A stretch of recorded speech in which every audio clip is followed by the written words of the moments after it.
Omega Fenric streaming, we're breaking through the screen. Max is leading the way to worlds you've never seen. Level up, never stop, hear the battle cry. Omega Fenric streaming, we're going live.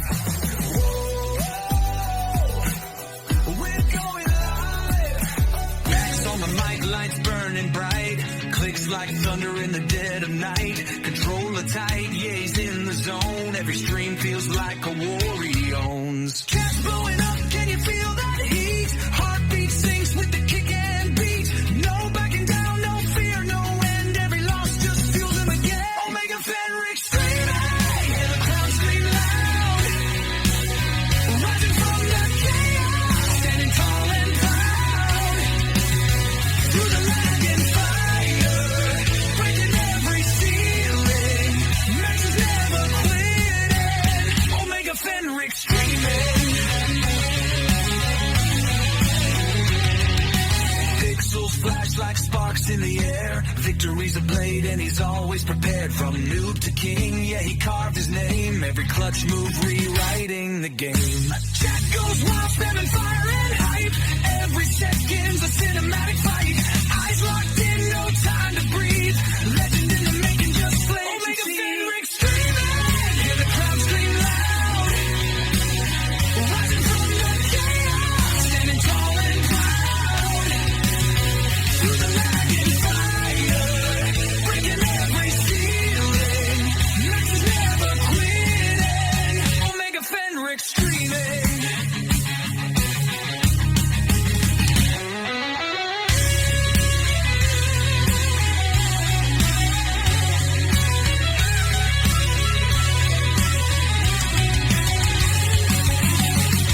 Feel the strings cry out his name. Through the static, through the flame. Whoa, never crash, never fall.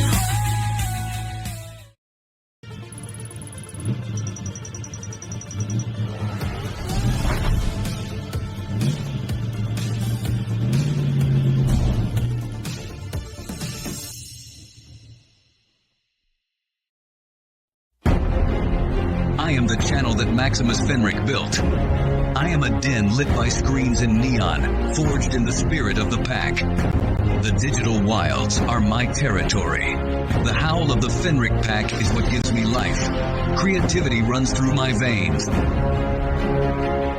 glow of the stream lights the night. But when the cameras turn on, I become a place where legends are born. Here stories are told, adventures unfold. Worlds are built from imagination and courage. I have seen warriors rise, artists create, and laughter echo through the pack.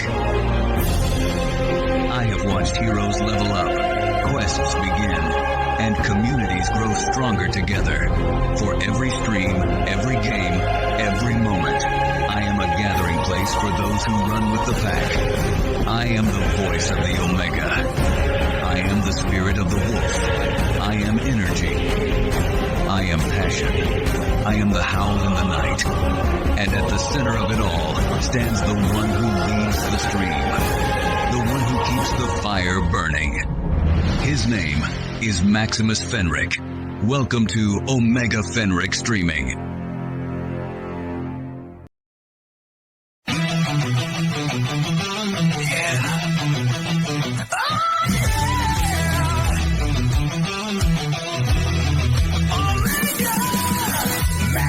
In the neon glow, cameras flash, the whole world knows. Heartbeat pounding like a war machine, king of the screen, and Omega Fenric streaming. Static in the air tonight, pressure building red like pride. Every hater fuels the flame. Say his name, say his name. Whoa, Omega rising, feel the fire, no compromising. Max ignites the screaming sky, never backing down, never asking why. Whoa, hear the crowd screaming, ruler of Omega Fenric streaming. Turn it up, let the signal ring. Long live the king, long live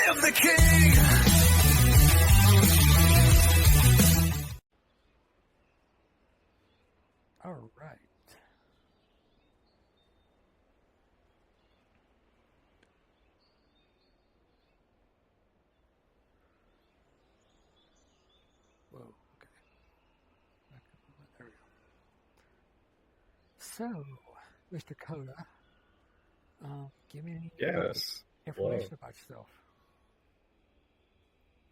Well, hello there. My name is Koda, or commonly known more online is that Wolf Koda. So, hi everybody. It's good to see everybody. Um, so a little bit about me. Where do I begin? I'm a silly yellow dog on the internet. I'm a college student. I'm from Arizona, so I go to the University of Arizona.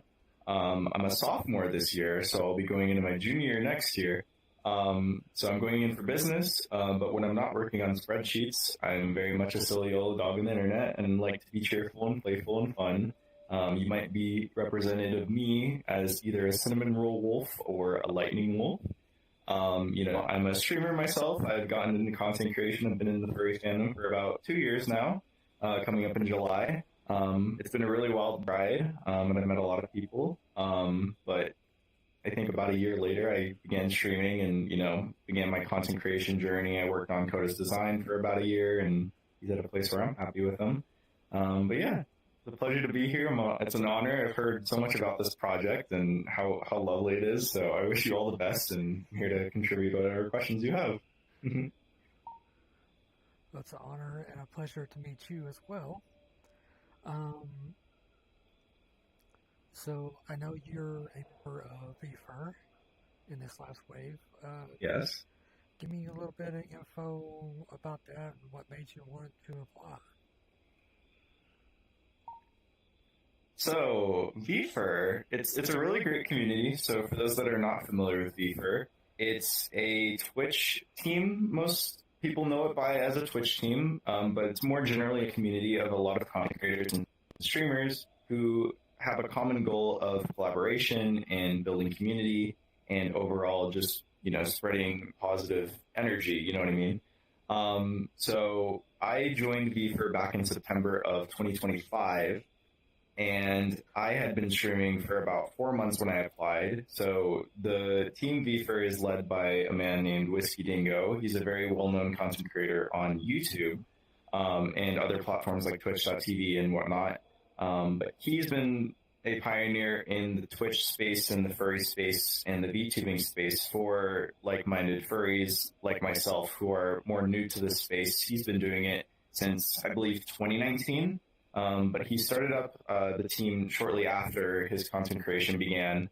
And he's been having a really wild ride with it. He has led in 5 waves of wonderful content creators, and it's a really wonderful thing to see such wonderful people come together. And I joined it as a thing where I was very inspired. When I entered the space of content creation, getting into the space, I saw many of my peers who I'm now working alongside with that I look up to and still do, It's so crazy to be able to work on a close wire with them and to be able to collaborate on such wonderful projects. I was just recently in a Super Battle Golf tournament, which is a new game that came out, but Whiskey had hosted a tournament not only just for members of VFur, but for the surrounding community of, Twitch and other platforms to bring other people and streamers together and show how creative a community it is. Really, really awesome. So it was a thing about 24 streamers.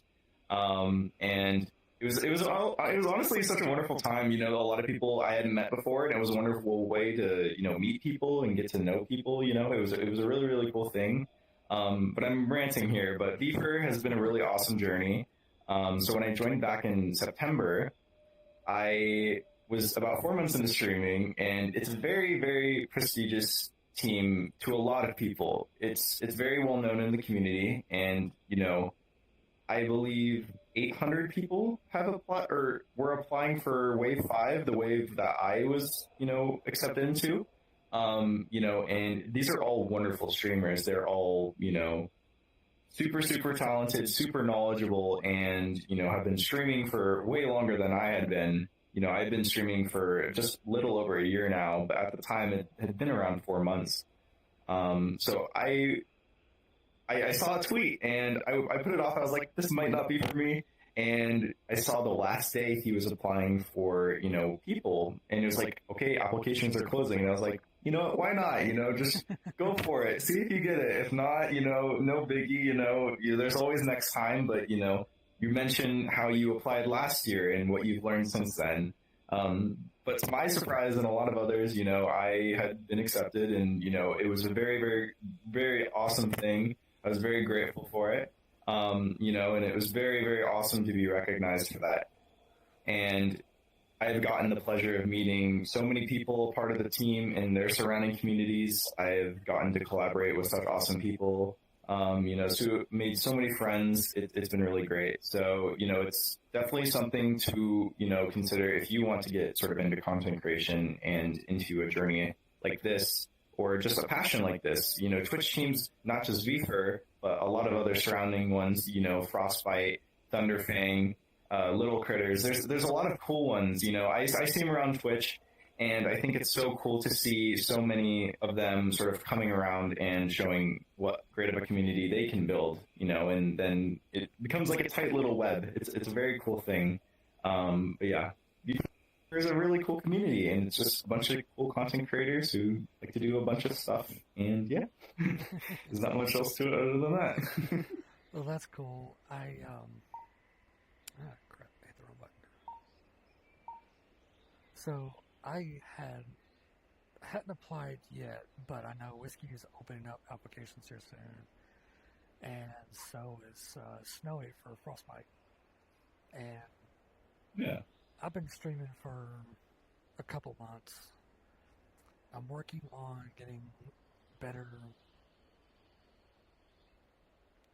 internet connection to be able to stream better, but right now I've just been doing D&D. But I've got a YouTube page, and I've been doing content for a while in there. So I'm just now getting into Twitch. I'm about a couple months on Twitch, so I'm hoping on to be able That's awesome. get in with that. Yeah. It's a very, very cool thing. I've been streaming for no more than a year, and it can take you very far. As long as you have a lot of passion for it, and you can, have a lot of, it takes a lot of time devotion sometimes to get things started up and whatnot, and sometimes investment. But, you can start with basically nothing and just put on a camera or just broadcast on OBS, and you'd be surprised. There's a lot of people that will go watch streams without any extra assets or whatever. Sure, it can help, but, the biggest thing I think is just what you can bring to the table. I think the two most important things are just to be yourself and to, be willing to meet those around you and be willing to grow with those around you. There's a lot of different people in different walks of life in the space that we know today as not only the furry fandom, but, VR chat, the Twitch space. There's a bunch of different subcategories, so something I like to tell new people is that, we're all capable. Anyone's capable of this, if you just want to take the time to learn it and to be better at it and to grow in it and to, have fun with it, there's nothing you can't do. Just be inspired by those that are in the space and aim to inspire when you can be at a place, just be yourself and have fun with it. That's why I started, at first I was just like, why would I ever want to stream? I entered VR chat probably about 6 months into me being in the fandom, and I met some people that streamed, and they were like, hey, you should try it out. I think you'd be really good at it. And I was like, why would I do that? There's no reason for me to do that. That's your guys' job, not mine. Right. And they're like, no, just give it a shot. It'll be fun. And it's a great analogy. I think of it sort of as, golfing. You go out for about 4 hours sometimes with your friends, and, you take the time to think about, who you're golfing with. It's a very, very, I guess, sentimental sport to some people, and people spend a lot of time on that green with other people. So it's very, very, good time to get to know those people and have good chats and whatnot, because, you're swinging the club and you're going down the hole in the carts and whatever. But I use that analogy all the time when I'm planning sort of my streams, when I'm planning around other people. I believe a lot of people are really great in this space. So I use the analogy would I golf with these people? And most of the time it's yes, I love golfing, and I would definitely do it with these people. So, I would just have fun with it, you can take it as serious as you want, but I'd say if it starts becoming sort of like a thing where you think it might be a little too stressful, take a week off. It's very, very important to take that time for yourself. It's important to have fun with it. But if you lose that, I don't see much point in it. You got to have fun with it. You have to be willing to interact with those around you, and you want to be at a good headspace in doing that. So There you go. I would say, yeah. Mm-hmm. All right. So, let's see. I was going to say, how long have you been part of the fandom, and how would you describe your persona? But I think we kind of hit that point. Do you see I could. Oh, go ahead. Oh, go ahead. Oh, I could describe Koda a little bit more, but Okay, yeah. I mean, you can go ahead. That's totally fine. No, What was your question? let's see. How long have you been part of Yeah, the no fandom, worries.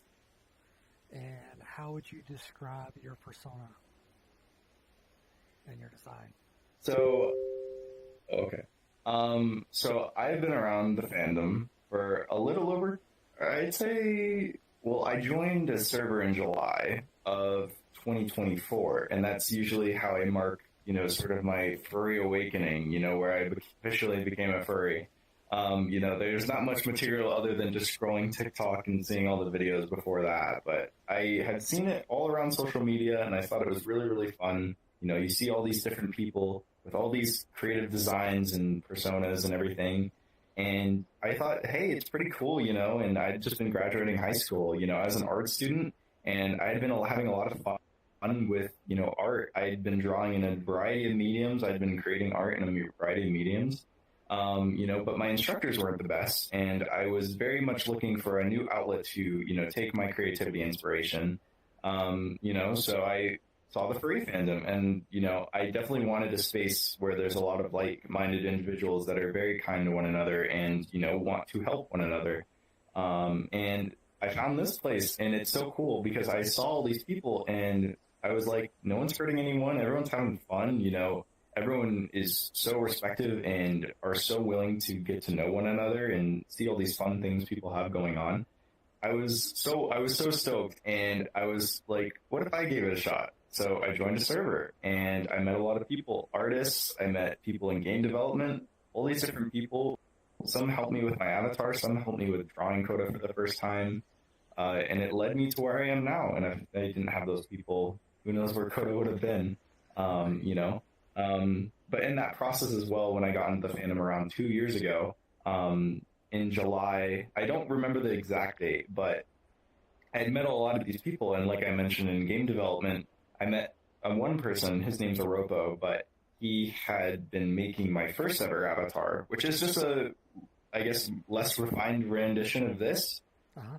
And it was a long time coming, it took a lot of time and TLDR, and it turned out great, I think, but, it's the people you met through that server and everything, and, I met artists that helped me with Koda's design, but I think the biggest things about Koda that I see sort of stand out to me when I at least look at him as a creator of him are, I wanted him to be an extension of myself. I've always wanted to show others how, great I want to be for other people and to help those around me and to very much show my energy. You see the little lightning bolts, and there's a little funny meaning behind those.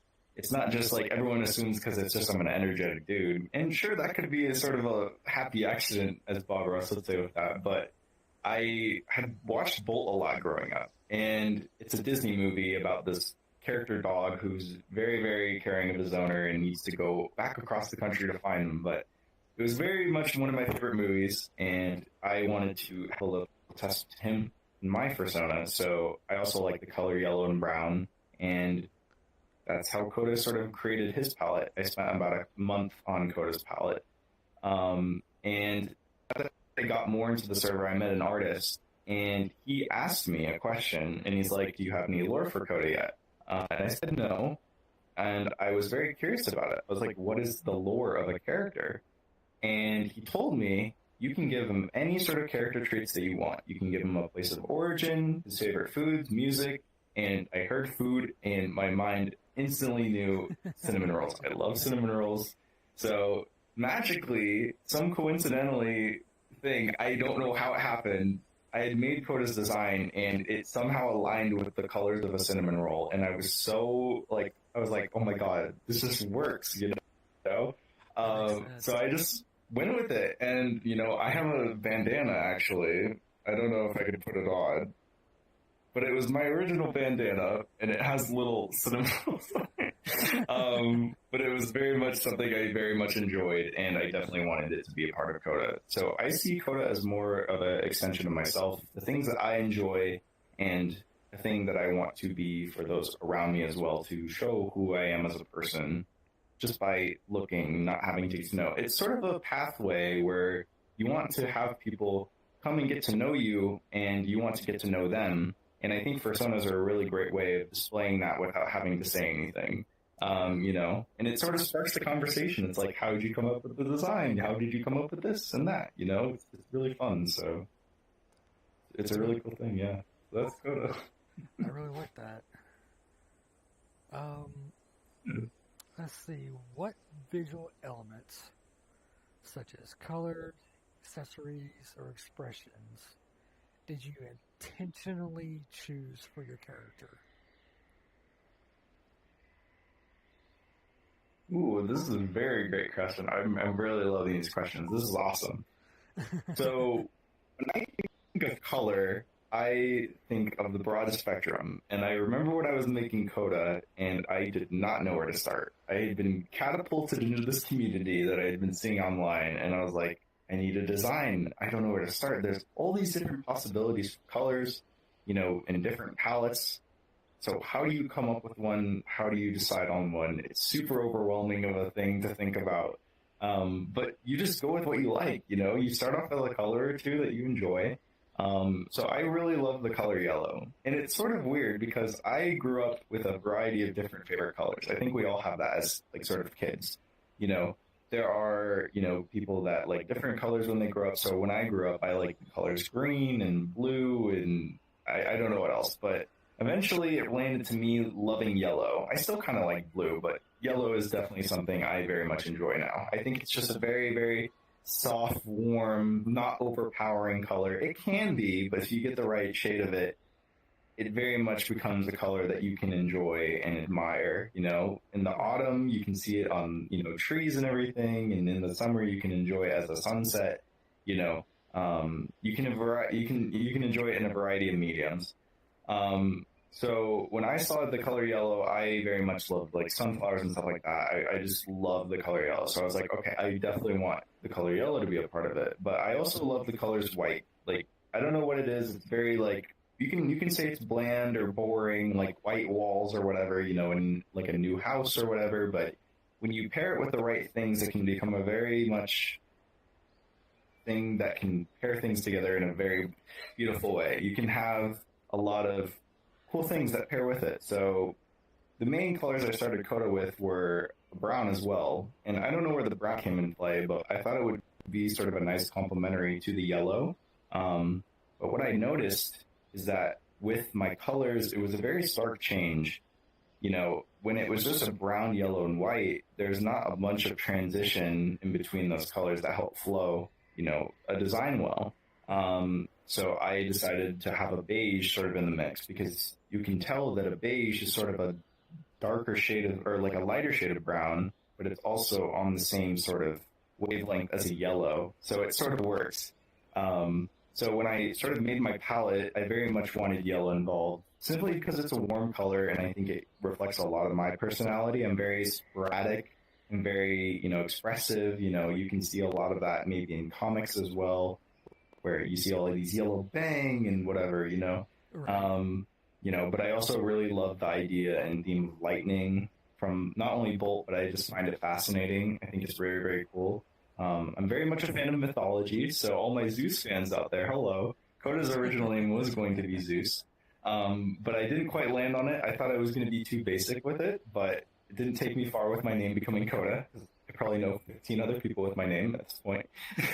But, someone just different spellings. Oh yeah, no, for sure. So there's people with Kodas with C's, there's Koda with K's, there's Kodas with a T instead of a D, There's a lot of different, ways of doing that, but it's very much a thing that I've learned where it's not so much the name that makes it's the character that makes the name, you know what I mean? And as philosophical and cheesy as it sounds, you have all these lovely creators with, such similar maybe names or, around the same names. It can be confusing at times, for sure, but when you differentiate the name just a little bit, you can definitely tell a huge difference in personality. It's a very, very much important thing. So yeah, that's what I'd say about that. Mm-hmm. How'd you come up with the name Koda? So that's another thing, deciding on a name, coming up with a design and deciding on a name. So when I don't really know the order.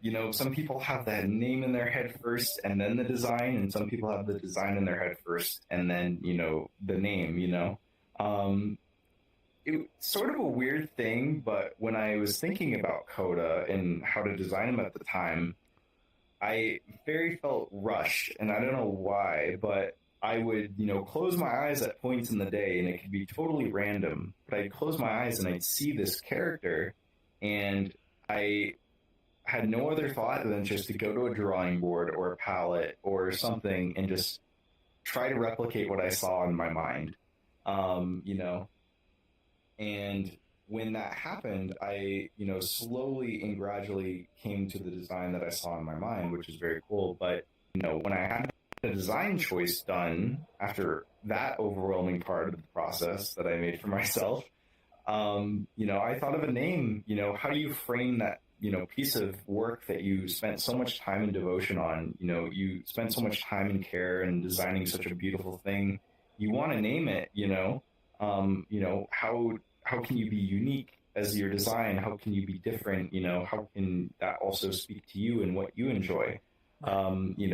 So I went through a tangent of names. I went through mythological names. I've been, trying to see, is there anyone else, with like this mythological name? I tried to sound like super unique with it, but it didn't really get me anywhere because it didn't really, fall on my heart as hard as, what, spoke to me, So if you have a name in mind, I would just say, the biggest question, and this was my sort of, thing that decided mine, was like, what do you want to be called? What speaks to your heart? When you hear a name, do you see yourself in it? Do you like it? It's sort of like trying on a new piece of clothing, and you're not sure if you're going to like it, but like how you coming out of the dressing room and you have it on and you're like, this is the one. That's how you know when you have it, and it's the most beautiful feeling. And I saw the name Koda. It's when I put on the drawing board because I just thought it had a nice ring to it, and I liked it. It was a very cool but catchy name. It was very warm, I feel, and described Koda well in my personality. And it just spoke to me. So through all those names, I was just like, Koda. It just spoke to me. So that's how I sort of come up with Koda's name. There's no meaning behind it, but I feel it's a very much sort of thing that, just fits me, and that's sometimes all you need. Mm-hmm. All right.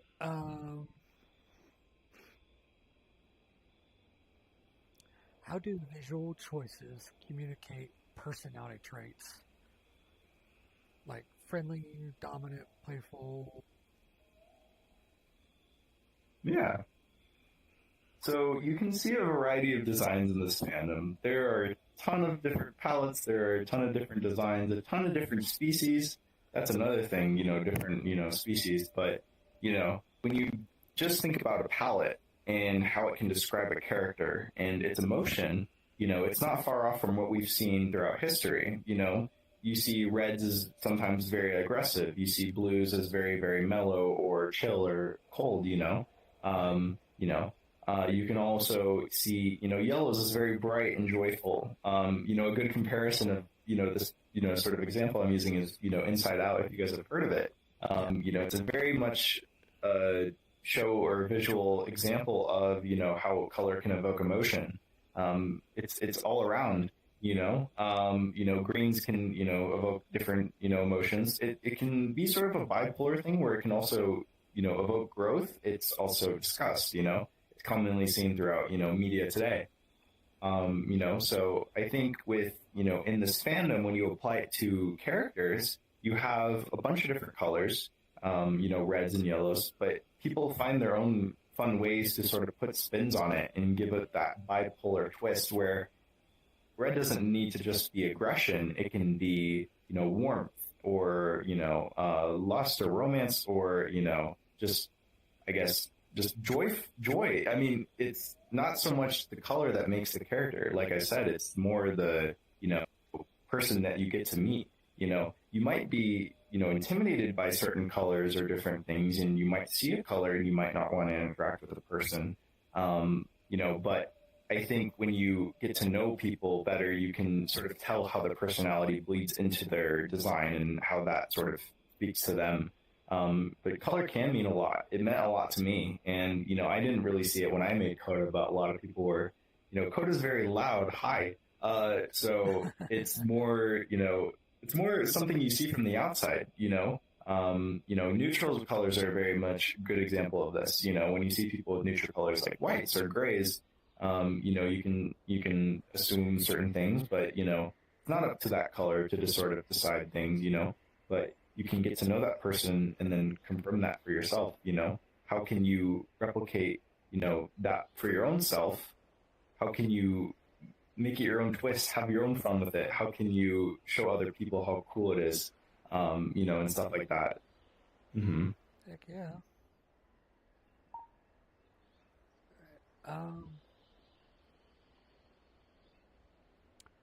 Have you ever attended Anthrocon or any similar conventions? And if so, what is it like interacting with others while in suit or be around fursuiters, if you have one or not? Yeah, good question. So, like I said, I was very new to this fandom. I've been around the fandom for a couple of years now, but I've been lucky enough to go to my own conventions. Last year, actually, I've been to two. I went to FWA earlier last year and then to Megaplex later that year. And I was very, very, very much impressed because it did live up to all the hype people gave them. It's not Anthrocon, but it's very much on my bucket list because a lot of people, talk about its history. It's very noble for that. It was the first ever furry convention, or the first location for ever furry convention. And it's in the Pittsburgh, I think, right? Yeah. I think that's where it is. Yep. Yeah.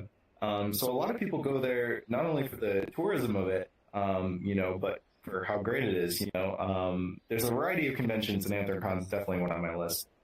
But I have been to a couple. FWA was my first. It's, I think, the biggest convention here in the U.S. and I don't know in the world, but FWA is a really, really great convention. Definitely recommend it if you're looking into a convention. It's very, very big and very crowded. Just keep that in mind. But what was it? I got a little bit in my mind. I was like, wait, yay, conventions. I was like, oh my gosh. Oh, that's all right. Anthrocon is right now the largest convention in the world, and it has been in competition with Midwest Fur Fest as far as attendance. Oh, okay. I feel like I should know these things. I'm like, oh my gosh, I need to do my research more. They change every year. I mean, Megaplex grew so crazy from over the past year. So I have not worn a fursuit either. I think that was part of the question. Yeah, but luckily, I have friends who. Yeah. So I have some friends who were kind enough to lend me their suits. It's very much a dream of mine to get one of Koda someday. Just time for that. But in the meantime, it's sort of fun to get to try on other people's suits if they're comfortable with it. I had the opportunity to try around a couple of buddies of mine's suits. One of my friends named Helljumper, but one of my friends also named Koda, that dog Koda. That we're not confused, but he's just like, put on the head, have fun with it. I was like, wait, really? It's like, yeah, and it's sort of what you'd expect. It's just two little peepholes, and it's all black, and you're running around having fun. You can't see yourself from the outside, but you're having fun. Everyone else could sort of get a gander at what you're doing. But I think it's really fun. It's very hot sometimes. But I think it's a very much cool way. Fursuiting is a very, very awesome, extension of art in this fandom where you can perform and you can do a lot of things. You can create the fursuits, you can perform in them, you can wear in them, you can cosplay them. It's a very cool thing. I think fursuits are very, very awesome. But yes, I have tried them on a couple times, and I think they are awesome. Very much something I want to get to myself someday. Have you been around other, well, I was going to say, fursuiters? What's it like interacting with others outside of suit? Outside of suit, so typically what you'll find with people wearing fursuits is you have a lot of handlers. People like to call them handlers most of the time. So when you're in a full suit, you don't really have a lot of the things that you have outside of a suit. You don't have a lot of your vision. You don't have a lot of your mobility. You don't have a lot of ventilation either most of the time. So you can overheat very quickly. So people like to go out in their full suits, especially with people called handlers. And their job is to sort of help, people, just maintain sanity inside of a suit because it can get very hot and very blinding in there if you aren't careful. And navigating crowded spaces and whatever, you can also get very lost and sort of, overwhelmed. You're like spinning around and stuff. So a handler can be anybody, a person you trust, a friend, a family member, anyone like that. But they're just there to sort of make sure that the fursuiter is, there to help. So I thought that was a very cool question. But there's the other end of it where you might be a fan of a person. We have a lot of creators in this space and, people who are very well known, sometimes for their fursuits and whatever, and it's a kind of a thing you have to ease into. You see it a lot in videos and whatever about how to interact with, certain people inside of suit. And I think it's very much an important thing to, one, respect a person in fursuit space. It's very, very much an important thing. So you might see little tags on their badges where they're not very comfortable with, contact with other people or just asking before hugs. That's a very big one. But when you ultimately go up and interact and try to talk with them, they also don't have really great hearing either. So going around those people, you need to, be sure to have, some, mind and like speak with a louder voice sometimes. That way they can hear you. But also be patient with them because they're probably dealing with 20 other things while overheating inside of a carpet. But yeah, it's a very cool thing. It's a very cool art, and interacting with them in suit can be very awesome. There's a lot of people that do a lot of fun things in this space. There's people doing a variety of charity events as well with their suits, and there's a lot of people running marathons in their suit. There's people traveling the world. There's people going to hospitals and helping patients. Especially sometimes children who find magic and stuff like this. Mickey Mouse and other people. But there's sort of an extension of that, and I think it's a cool thing. It's something I would love to do someday, to run around and have fun, and show people joy in sort of that sort of regard and that performing sort of aspect. I think that's a really, really fun thing and a cool opportunity to sort of brighten someone's day a little bit. As ironic as it is me being yellow and stuff like that. Mm-hmm.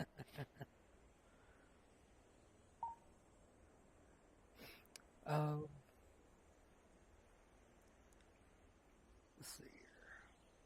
Do you feel your character is understood differently in person versus online? Ooh, okay. So it's a very big thing with this question, and it was very much a question I got asked very early on in the fandom when I had been going to my first conventions. And when you're meeting a lot of people that you've met on the online space, like VR chat, there's a lot of people that, you haven't met in person yet, and they act a lot different sometimes in person. They interact a lot different, they can be very shy. They can, be very much more expressive. There's sort of caveats to it, and there's different, ways of going about it. So a lot of people were, wondering how I was going to be when I went to my first conventions and I was going to meet people, and a lot of them were like, "How is Koda going to be? Is he going to be the same yellow dog we see online?" Because there's a lot of people that don't act the same way, and it's an unfortunate thing, but it's trying to be understanding of those people as well. You don't know what they're going through and whatever, and sometimes they can come here to escape, whatever you have going on as well. There's a great sense of escapism in this sort of fandom, especially in the online space. But I think a big sort of hurdle with it is sort of to have something visually in person to see a persona in person. I think the question was, how is your character perceived both online and in person? Yeah. I have a badge and everything, and I run around myself. I don't mind showing my face, especially when I'm at a convention. I don't do it typically a lot online, but, if you see me at a convention, I'm like, hello, I'm Koda. But it's just for privacy reasons, we all have our own responsibilities and everything, but ultimately when you get into, I think you just only, lead as little as a badge, as so small as it may seem, and the aspect of having a whole suit, having a small little badge and running around with it, you can, begin to, sort of see how you can, transition yourself from where you begun in VR chat and other spaces into the in-person space, and I would ultimately just chalk it up as just being yourself. Don't act different when you're on, online versus in person. If you can be, I know there's a lot of, shyness and whatnot in this fandom, and that's totally understandable. It's very much a cool thing to get to know new people, but it can be a very nerve-wracking thing as well. So just be important and cognizant. I think that people sometimes can wear a mask in this fandom to get them to certain places, and that's okay. But ultimately just be honest with, what you're doing and, with others about what you're doing as well. It's a very much important thing to protect yourself in the space and who you surround yourself with, and know their intentions well. That's something I was very much taught at a very early time, and I think it's a very important thing to just be mindful, but also remember to have fun, and just remember to, not always assume what people are like in and out of person based on one small interaction. They could be having a really bad day, or just that overwhelming second of having so many, things going on at once. Maybe there's someone else trying to talk to them, or maybe they have somewhere to be, they might be running home because they have something they're waiting for, it's sort of being, dragged in traffic. It's a very weird tangent I'm going on, but don't chalk up the littlest thing as your ultimate interaction with someone. Get to know that person and give them that chance to sort of express who they can be for you. Yeah, let's see here. Mm-hmm. I had that issue. These are really great questions. My goodness. Thank you. I had the issue with trying to get interview with Snowy, with Whiskey, with Aiden, and I get that Snowy and Whiskey are busy, and Aiden is currently guest honor at LVFC. So yes. Everybody's like, oh, I'm busy, I don't have time, this, that, and other, and I'm like, I get kind of, I don't know, disheartened.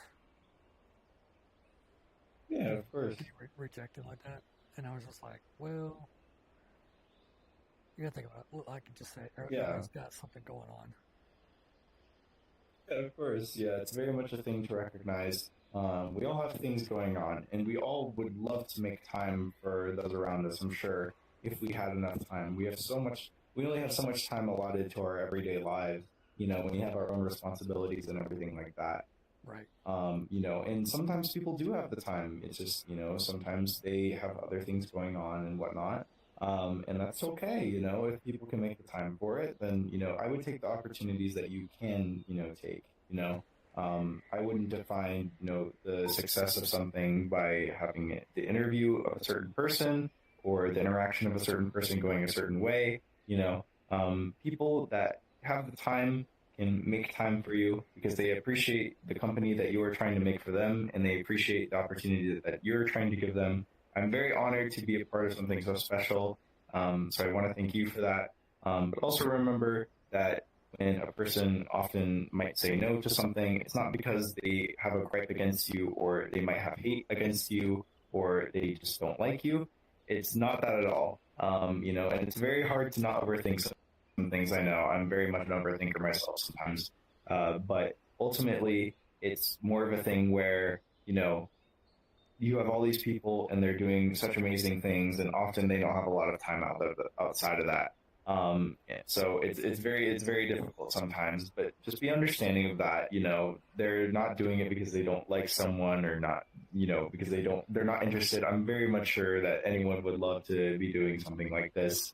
I barely get to talk to, any of the few that you mentioned, because we're all just busy, and, it's the same that you could flip the switch and say it's the same thing to them with me. I have my own life going on. I have classes, and, I come home and, tend to, my family and my home and everything, and, stream at late hours of the night and get to do my little art segments and just hang out on VR sometimes, so there's little time that we can be here in this space and, have fun with one another. And some are lucky enough to do it as their full-time passion and job, and, be able to live off of it. And that's very, very awesome. It takes a lot of work and dedication, and, it's very much inspiring to do something like that.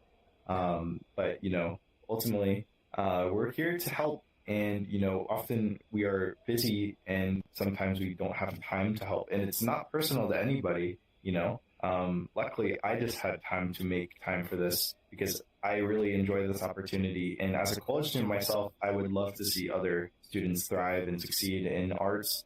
It's something I'm very, very much passionate about, and to be able to contribute something to this is very much an honor. So I do thank you for that. It's very much awesome. I thank you and appreciate you for taking the time out of your day. Of course.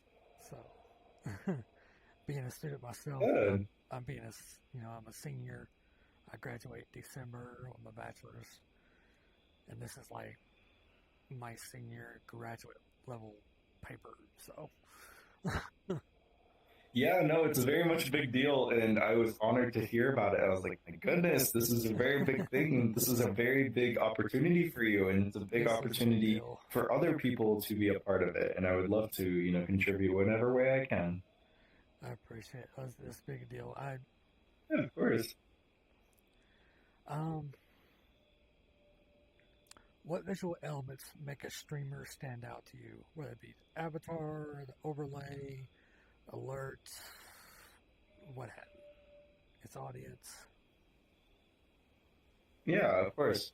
So there's a lot of things that you can sort of draw on, and it's sort of like a thing where you go around the space and, people can be recognized for any sort of thing in terms of, their personality, their avatars, their designs, the work they do, artists, animators, videographers, content creators, avatar makers. There's a lot of different ways you can be sort of recognized in a space like this. You can be known for a variety of different work.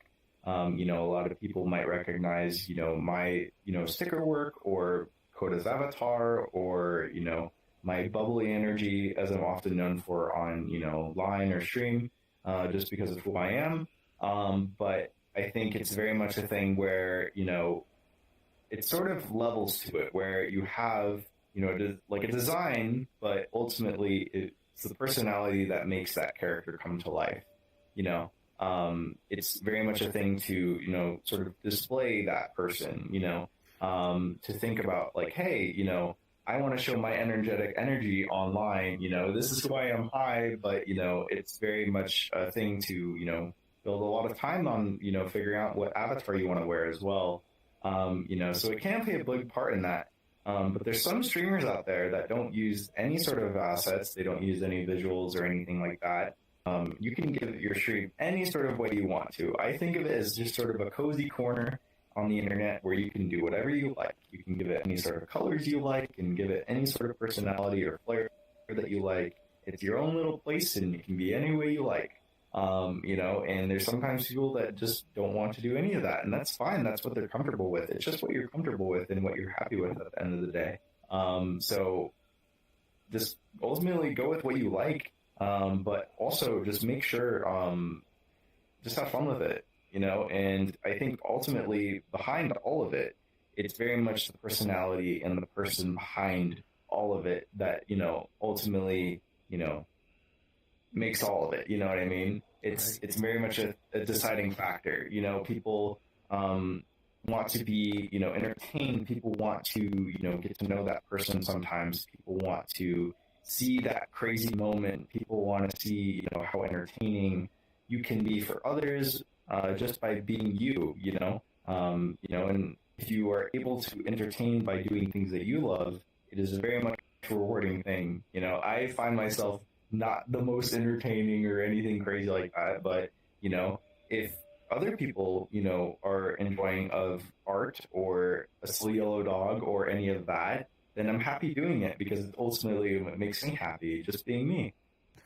Mm-hmm. So it can play a very big part in it, but you don't need any of it. You just need a good personality. Mm-hmm. Let's see.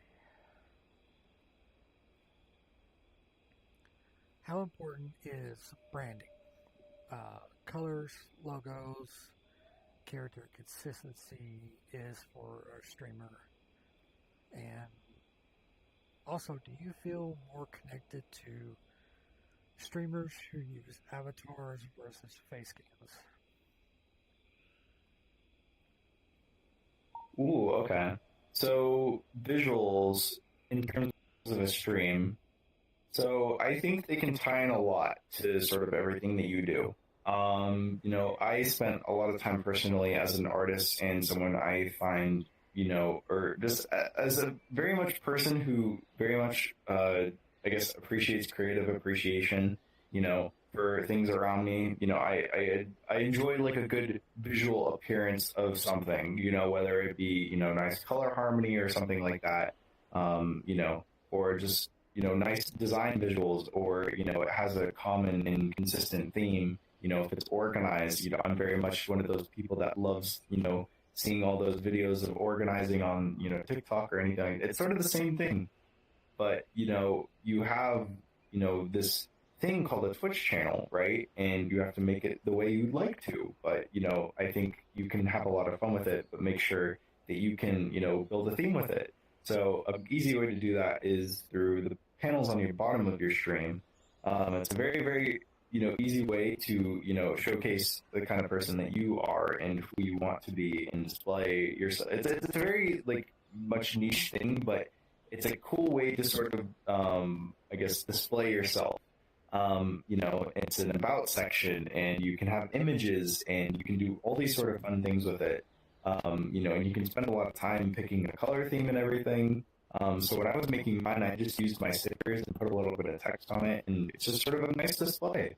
And they all have the constant color theme of, yellow, brown, and, white and beige. But, I went as far as to even take, the logo for my team and then put it on the same theme to keep that consistency. So you can go as crazy as you want with it, you can put as much as time as you want into it. And there's a lot of fun ways to do it, and it's cool to see how creative people can be with how their color themes shine to the rest of their channels and, their display sections and their panels on the bottom of their stream as well. So, yeah, I think it's a very cool thing. Okay. How do you feel avatar versus face cam? Oh, yeah, that's right. So I've met several people who like doing their face cam, and they have it for whatever reason, Some people can't, afford, maybe a 3D model at the time, so they're using face cam, or it's often something they're just more comfortable with. And that's cool, There's a lot of people that, do a variety of things. And there's some people that do both. Whiskey's one of those people that likes to do both, commonly known, he likes to use their face cam sometimes for, certain events or, certain times when he streams. But also he has his lovely little winter paw. We all do. Hi. But, everyone's a winter paw. I know, it's crazy, right? Mm-hmm. Yeah. So I think it's very much something where it becomes a big conversation.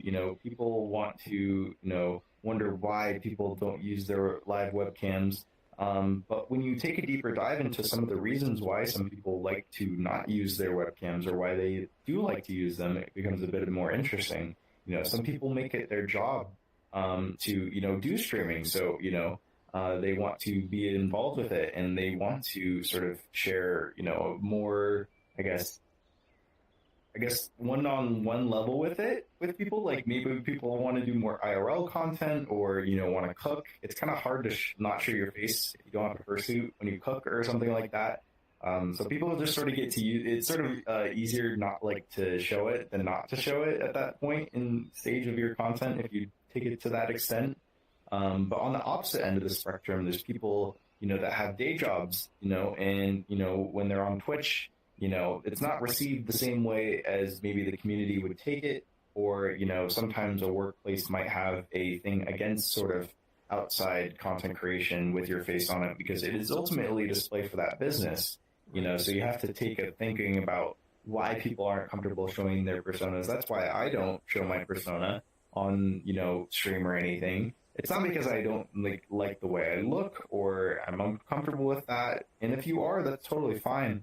But, there's other reasons sometimes as well where, I'm a college student, I'm going into the workforce soon under a business degree and, having a face is very much important, on, maybe a business profile for like a business website when applying for jobs.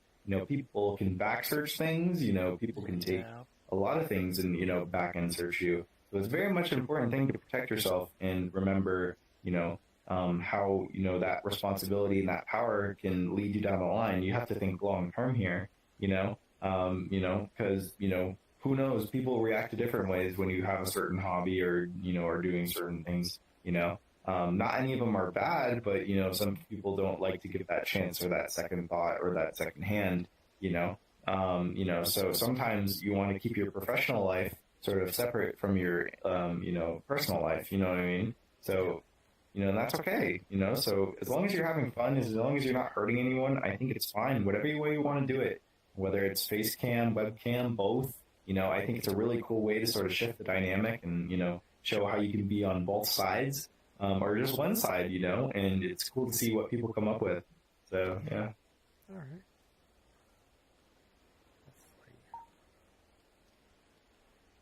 All right.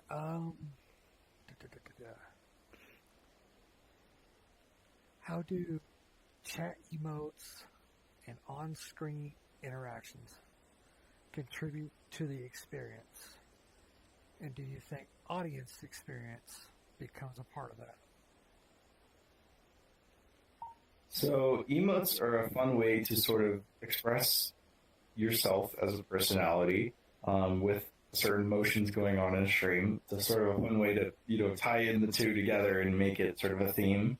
And this goes along further with the color themes as well. I think emotes are a really, really cool way to spice up a channel and make it your own, and allow your community to then carry it on over to other communities to show, this is, myself and my persona.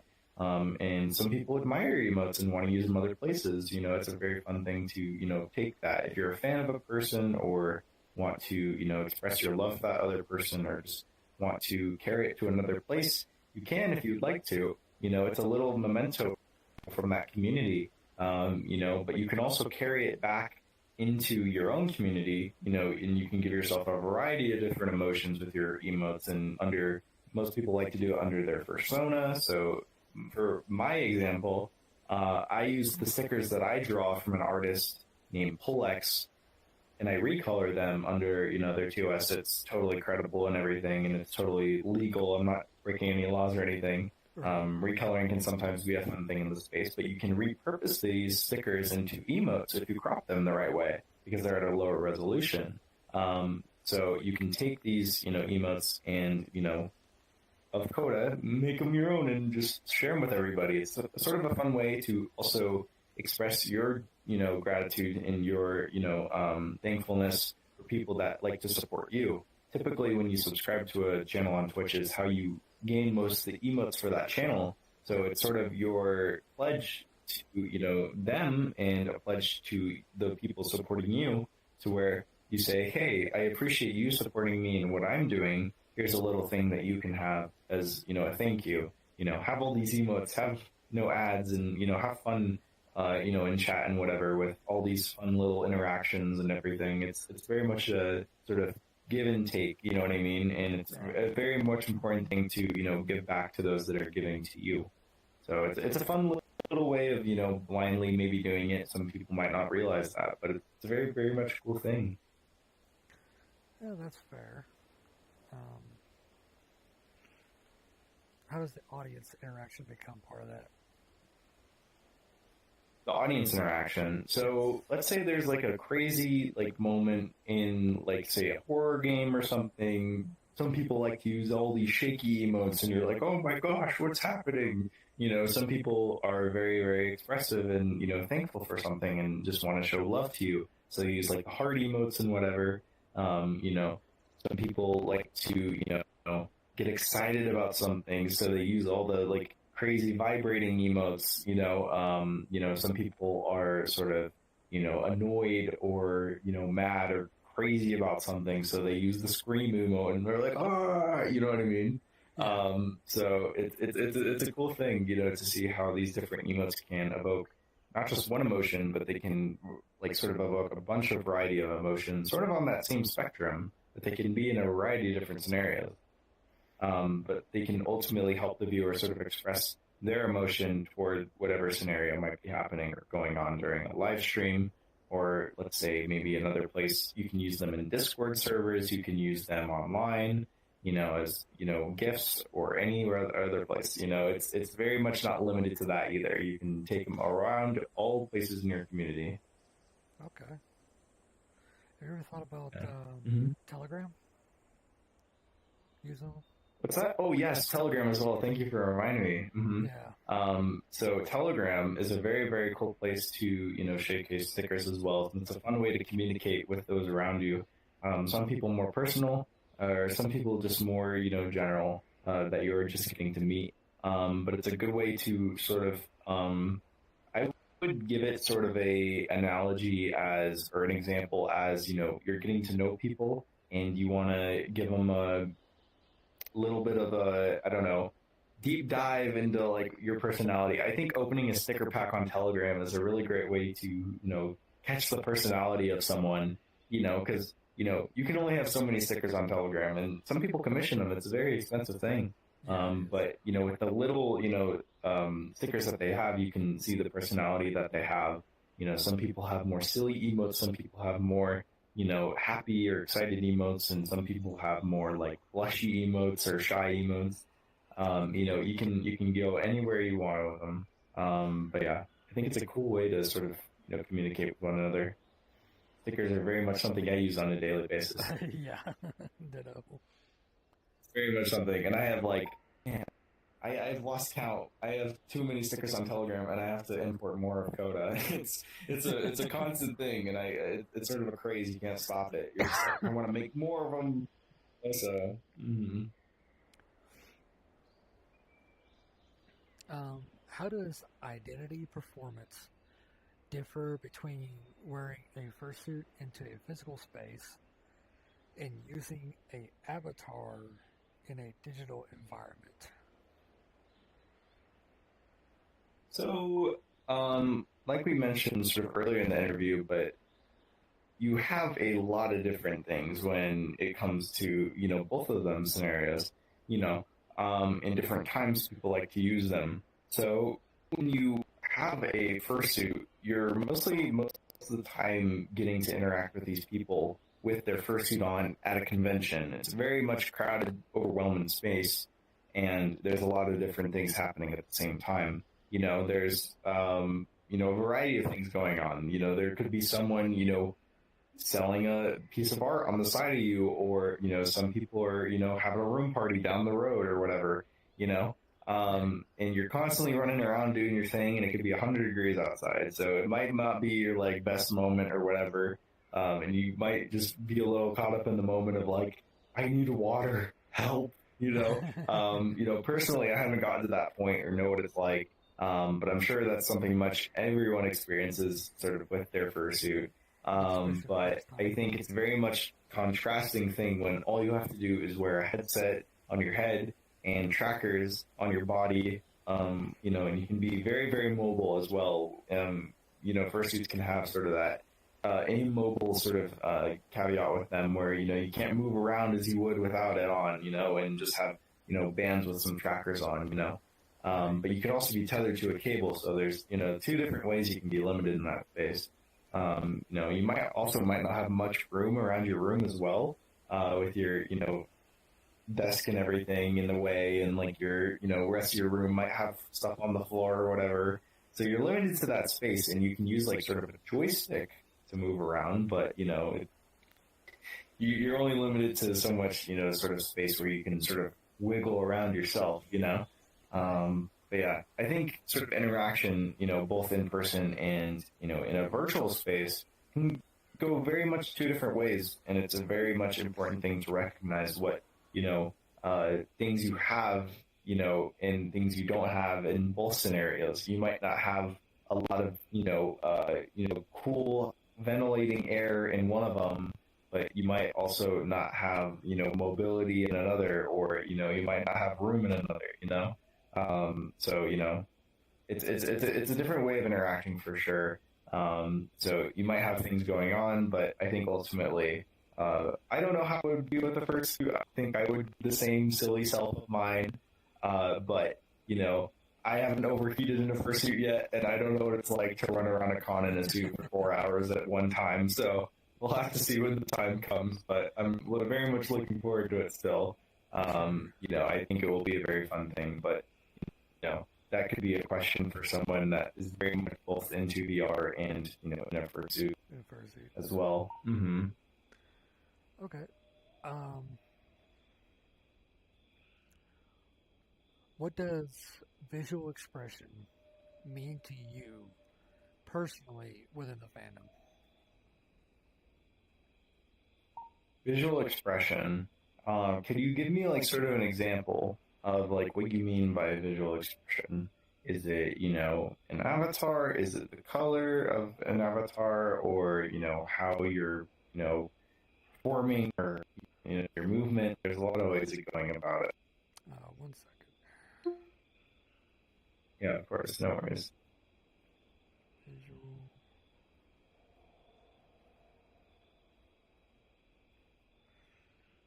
Tenchi asked me the same question. Yeah, of course. So visual expression. Yeah, no worries. It's a very broad thing for sure. Yeah. The communication of ideas, emotions, or stories through visual media rather than words. Yeah, so, there's a lot of different ways you can sort of describe, the question of visual expression, but I think Avatar and, personas are a very, very cool way of showing visual expression, and it's very much something I think is very like a full circle thing with the interview, where you're asking all these different questions about, you have, these avatars, and you have these different colors people are using, different species, and, different, different designs and everything. How does that all tie into a persona?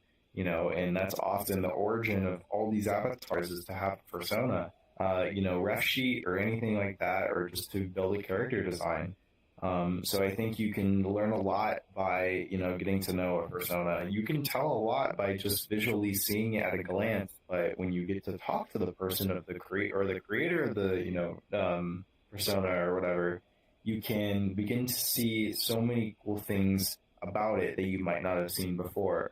They might have like a certain, thing on their hand, or a certain shape, on their hand that might symbolize something more meaningful to them, even though you might just see it as a shape for that, or to them, it could be a lot more to them. You know what I mean? And, you might see a lightning bolt on my face, but there could be a lot more visually, to that, most of Koda design is visual, but, it's very much more of how it all comes together as the ultimate collective, and how it sort of, becomes a thing of, how I express myself as a very energetic person and personality, as, I am. But, you can have those little, mementos where you, like, the movie bolt from Disney growing up. So you have a little lightning bolt on your face and whatever. But you can have things that complement that, like the little arrows on your face. You can have a, Stark design. I could take off my hoodie really quick, because I really appreciated this question, and I think it's a sort of a cool example. but you can tell Koda has a lot of like sort of cool visual designs like on his back as whatever. It's a very triangular, bolty design, but you can see how all of it sort of complements the rest. It's a very, very cool thing to see how it all can come together just by that one little theme, and how it sort of comes together. So yeah. I love that collar too. Well, thank you. I appreciate it. Yeah. This was one of the first things I got done with my avatar when I started getting more into things. But my friend took a text file and sort of wrote a script in Blender, or had a script in Blender for it. So he took that and then converted that into a 3D model, like a text thing into a 3D model, and then gave it a UV map, which basically allows it to be painted with textures, and then just made it onto a collar. But it works, and it's really, really fun, Mm-hmm. Yeah. How has your understanding of identity changed through participation in the fandom? That's a very, very cool question. It's one I very much think about, without having to be asked it or even answering it, to anyone on, a daily basis. It's a very, very cool thing to see how crazy things can change for yourself, and for those around you, in such a little amount of time. I've only been in the fan for 2 years, and I've been in VR chat for maybe 3/4 of that, and I've been streaming for half of the amount of time I've been in the fandom. And they all have their, different things about them that make them so great. But ultimately it can, come down to a question of how these different areas of such a wonderful community can, shape you as a person, and how you can learn from your different experiences through the different, sort of areas. So, when I got into the fandom and, when I started, designing Koda and everything, I thought, I learned a lot of patience with myself, and questioned a lot about, like, is this design right for me, and am I gonna like this? Is this reflective of who I am, and what do I enjoy? So that's one thing. But when you get to meet other people in the fandom, and you are sort of in a collective, people who care about you and genuinely want to see you grow and thrive, and get to know you for who you are. And there's a lot of people who are very supportive of the LGBTQ community and everything like that. That's a very much important thing in the fandom. We're very accepting, and we're very welcoming and open arms of a lot of different people. The fandom always gives you that chance, no matter where you're coming from, no matter what walk of life you've been on. You can sort of begin to see how wonderful a community like VR chat and the furry fandom are, just by witnessing it for yourself. I was someone. I joined the fandom when I was 18, and I had been graduating high school, and I live in a place where it's not often sort of an accepted sort of thing to get into a fandom like this. And and that's fine. You shouldn't have other people's opinions sway your own. And you should be able to enjoy your own things and what you enjoy. But it also allowed me to begin exploring my sexuality. It's a very much important thing in a fandom like this. People are very accepting of that, and want to make sure people are supported in whatever sort of they prefer.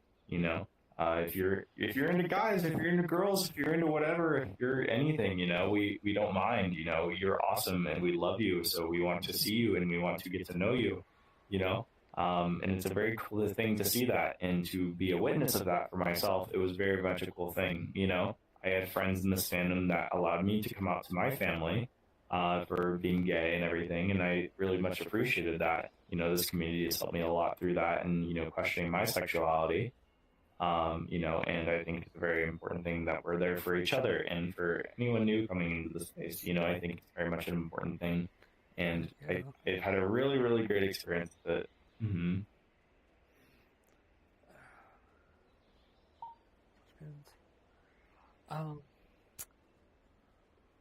Yeah, I came out probably about Lord, 2013, 2012, 2013. 2013. Okay. But I started fandom in 2009. So Oh, okay. that Yeah. tells you how old I was. I was in high school. Yeah, of course. Senior year. And how I Mm-hmm. came out with Max is from Goofy Movie. What was that? The Goofy Movie.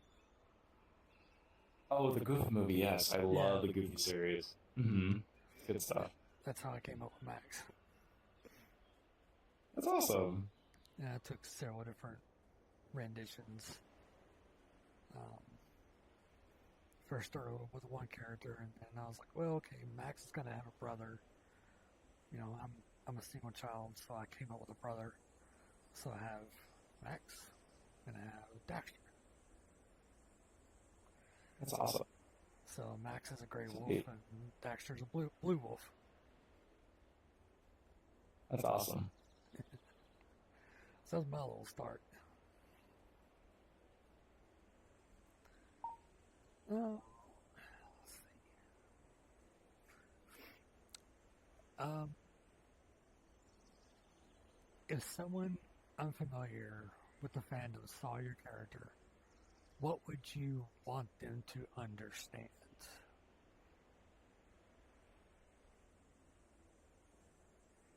Ooh, okay. So when I sort of entered the fandom, I was very, inspired by a lot of the character designs that I saw online. A lot of people, put a lot of time and effort into them, and I thought it was very much a cool thing. And I had a lot of respect for people who designed all of these wonderful personas.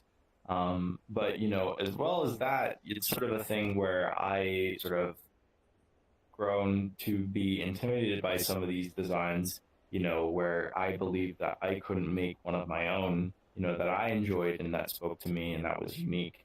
And it took a lot of time for me to, sort of come to a point where I did, enjoy, Koda for who he was. But, that's with anything else. You need time and devotion, and, you need to work on things before you can love something, and you can love it in the process as well. But, before, you can, genuinely enjoy it and, get to, have fun with it, you could, or like ultimately enjoy it, you'll have enjoyment in it. It's just a journey that you have. But what I'd say to those people that are getting into the fandom and have not had a lot of experience and see all these cool designs and, sometimes might question, like, I wish I had a cool design like that, or, I wish I had a persona that really spoke to me or was unique, or, I could have fun in, you can have that. I was told 2 words when I came into the fandom, when I was, starting my journey of making Koda, and it was, have fun with it. Or I was told 2 words. It was just draw.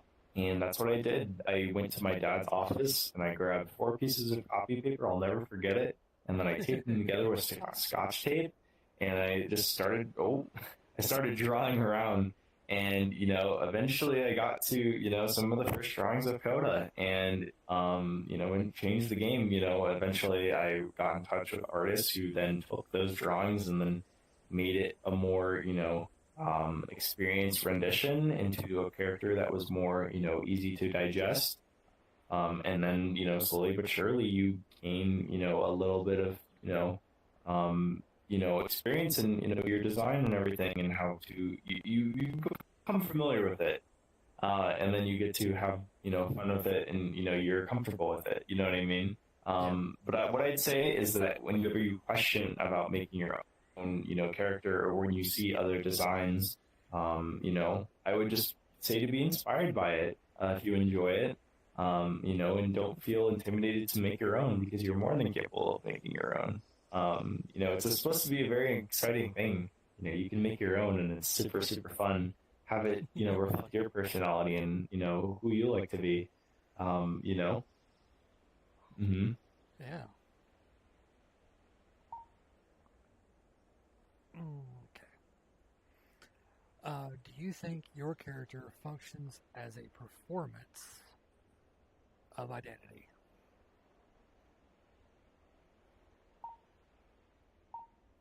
I think it's a very much important thing to understand identity. And, it can take a lot of time to, find yourself. And, it can be a lifelong journey to find yourself and how you find identity. And I would say, in my personal experience, when I am looking at something like identity, not only for myself, but, to see other people, also, looking for identity and, seeing and finding their identity, persona can be a very big, step in, helping with that. It can allow you to be more comfortable in certain spaces that you might not be prior, and it can allow you to express certain traits that you aspire to be and are growing to be. And that's a very, very much cool thing to, look and goals for yourself through the things that you are creating and, to aspire to be at that goal, but don't always question to think about what you always will be, but what you can and will be, So when you're thinking, I don't know if I can, be this kind of person, or, I don't know if I'm already this kind of person for other people, take time to reflect on yourself and think about, how you can be for other people and what you think you're doing already that might not, be your, be where you're wanting to be, but ultimately, it might take time for, you to, want to be someone else, but, the only place that you will find, where you're happy and where I think other people will find that they're happy being in your presence is being yourself and showing people who you can be, not only for yourself, but other people. Don't be afraid to explore things about yourself that you are, not familiar with or are scared with, or, maybe, you're not, sure of your sexuality.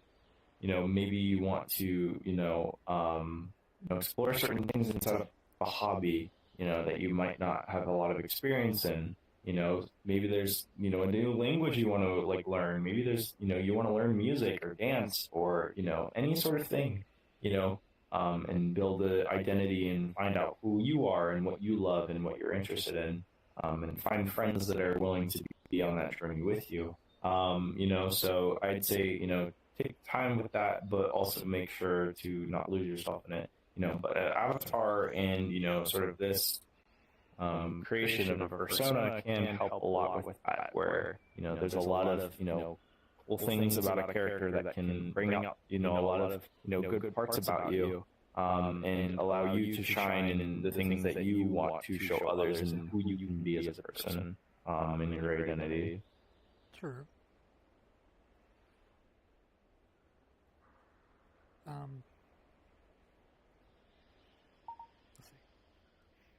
see. Is there anything else you'd like to add? I would just say, thank you for the opportunity. It's been really fun. I've never been approached for something like this, and I'm very much appreciative. So I'm very much looking forward to, seeing product or whatever. I'd love to read your paper whenever it comes out, or whenever you finish it. So I'm very honored to be a part of it. I hope you get a good grade. And I would say, the furry fandom is a very, very cool place, and it's a very wonderful community.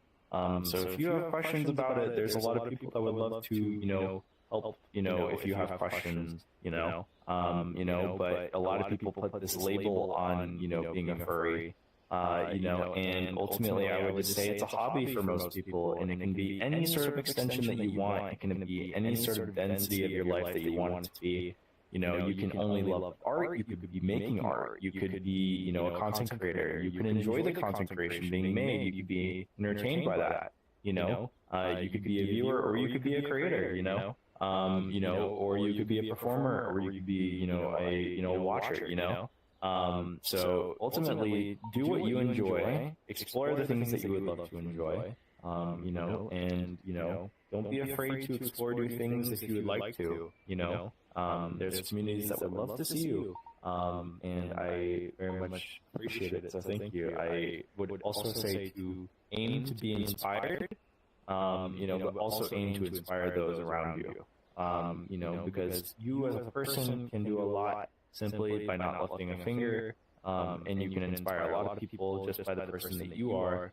So keep going. I'm proud of you for that. And I'm very proud of you for you being so awesome and showing the things that you enjoy and taking that into, your place of, school and everything, and, showing and expressing the things that you enjoy. It's a very, very cool thing to see people doing that. So I very much appreciate your time, and I'm very much looking forward to it. So thank you so much. Well, thank you very much for being around. Mm-hmm. Of course. It's good to meet you. Yeah, you too. Wolf Koda. Mm-hmm. Let me stop this. Thanks for watching. Please don't forget to like and subscribe to our channel and hit that bell. Please support small content creators like us.